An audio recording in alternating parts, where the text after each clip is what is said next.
Is the stock market bottom in? Are we finally at the end of this crazy bear market? Or are we just bidding our time until we get that next leg lower in the stock market and it blows everybody out of their long positions? In this video, I'm going to give you guys an update on the overall stock market, what I'm seeing from a technical analysis standpoint, and we're going to go through the SPY, we're going to go through the Qs, and we're going to go through the Russell 2000. So gear up, let's get into this. First off, you got a lot of people that are calling for a bottom in this market. You're seeing it all over the media talking heads. They're saying, hey, the bottom's in. Why are these people doing that? Do they really have a crystal ball that says, hey, this is the bottom? I know this for a fact. No, they don't. And most of the time, they are wrong. The people who are calling a bottom in this market are the ones that have an incredible history about being wrong on there being a bottom in the market. In fact, if they're doing it, they're really not that good of a trader. They're not that good of an investor, because if they were, they would not be doing that. Anybody who's been doing this long enough knows that the market does what it wants. It doesn't care if we're calling a bottom or if we're not calling a bottom.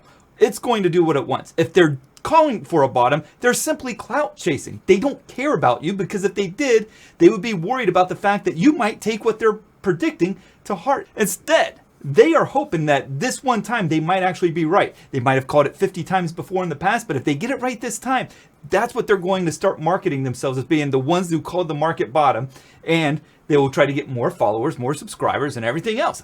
I'm not going to do that. I actually care too much about you guys to tell you something that I wouldn't take to heart myself. So while it might be popular and might be cool to call for a market bottom, especially after the NASDAQ has rallied more than 15% off of its lows, it feels safe to do so. I'm not going to be that person to do that. Instead, what we're going to look at is, what is the market telling us? What is it trying to show us?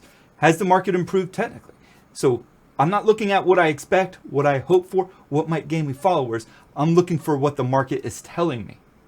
And those are two completely different things.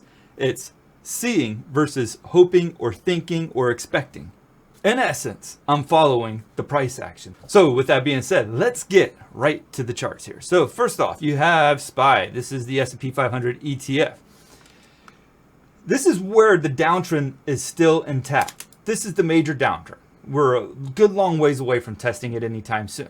But if we break this, then we as investors and as traders, we can be much more comfortable about the fact that there's a bottom end. But this is a downtrend. Downtrends mean the market's going down. So why would we call a bottom at this point? Again, it's about letting the market show you what it wants you to see. And so at this point, it's telling us we are still in a downtrend. And that's different than calling a bottom. But bottom is just trying to catch a falling knife. Here, we're trying to figure out whether or not the market's trending higher or lower. In the short term, yes, it has been trending lower off of the June lows. But in the grand scheme of things, going back to the January highs, we're in a downtrend still. If we are to sell off again, I do suspect that you're going to see a retest of this declining trend line right here, because we have bounced off of it on multiple occasions. Then you have the Fibonacci 50% retracement level. And we want to see, because in most of your bear markets, you're getting 38.2% to 50% retracements off of the lows from the previous highs. So here, off of the March highs, we're sitting right at the 50% retracement level. If I zoom in here far enough, you guys can see we've tested the last 2 days, attempted to break beyond that 50% retracement level and have been unable to do so on a closing basis. This is starting to hold up pretty strong. There's also two different resistance levels overhead that you want to be mindful of. The first one goes right across here. This goes all the way back to April of last year. This level has not been broken yet, and it would go a little bit beyond the 50% retracement if we are to test it. Just a little bit above that, you have the neckline of this head and shoulders pattern that formed earlier this year. So there's a range of resistance here going all the way back to April, where before this 416, 417 area, all the way up to 429, 430, there's going to be some heavy resistance, a little bit more pushback than what we've seen in the run prior to. Now, as for the Qs, let's pull up the Qs here. Qs have a little bit more definitive nature about them. The first thing that stands out to me right out of the gate is this massive resistance level that goes all the way back to May of last year. It has tested on multiple occasions. It's been a pretty strong level of resistance. And on Monday, we saw price action go right up to it and see a rejection in price where it went from firmly in the green back down to the red. Also worth noting is this declining trend line. We're getting closer and closer to testing this one. And when you look at it here, and here again, two different layers of resistance. This one's much more definitive than the one that we saw in the SPY. But if it can break through that, then it has another immediate layer of resistance right overhead with this declining resistance. And each day it's going to get closer and closer to this resistance that's just above current price action here. But on any kind of selling, what you really need to see is the volume come in. We have not seen a lot of volume on any of the sell-offs of late. So you go back to what we saw in April and May, you saw some very, very strong sell-offs in terms of volume. You saw it again in June when we had a heavy sell-off to the informing new lows. But since then, there's just been very meager volume levels. A lot of that's due to seasonality factors because of it being the summertime for trading. Less volume, however, it should be much higher than what you're seeing from a buying standpoint when you get a heavy sell-off. Worth mentioning in this video is the Fibonacci retracement levels yet again. Here you have a 50% retracement level going back from the March highs all the way down to the June lows.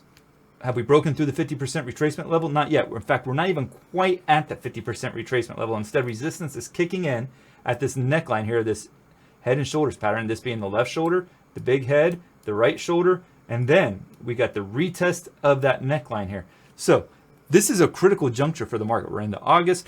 We're out of the month of July, which has been one of the best months of trading for the stock market in recent years. Now we're into August, where it starts to get a little bit more seasonally bearish, especially as we get into September and October. And we're sitting right at the 50% retracement level, which is where you see a lot of bear market rallies run up to. Finally, on IWM, this one's actually broken the declining trend line off of its November highs. And that's pretty astounding. It hasn't really separated itself from the downtrend. It's just hovering just above it. So it lacks the follow through that you like to see when you see a major break of support or resistance to confirm the move.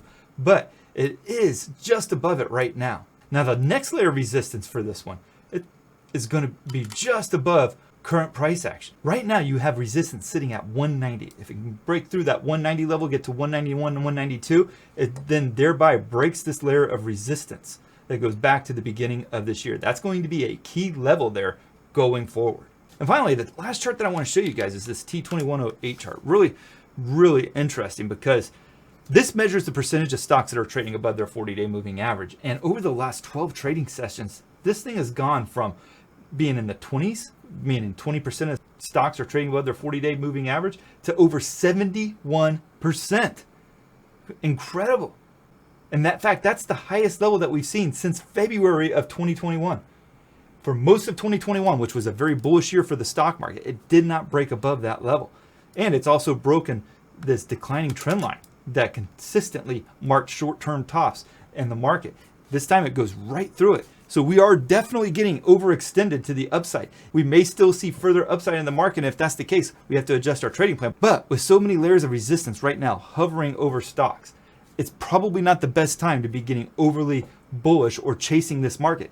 Instead, if you want to get into the market to the long side, you want to be bullish, it's better to wait for some consolidation. Maybe you get a few days of consolidation like a bull flag pattern or just light volume trading that doesn't really see any real advancement in price. And then you play that breakout of the previous highs and then you can get long right there after the market's been able to cool off some. But if that doesn't happen and we actually start seeing some really, really strong rejections in price, that might be where you want to start reshorting the market here, because it may be at that point in time where the buyers are finally willing to take profits and the short sellers are coming back into the game. If you enjoyed this video, make sure to check out my YouTube membership down below. This is really a cool thing because if you like these videos, I do a lot more videos throughout the week, about 10 of them.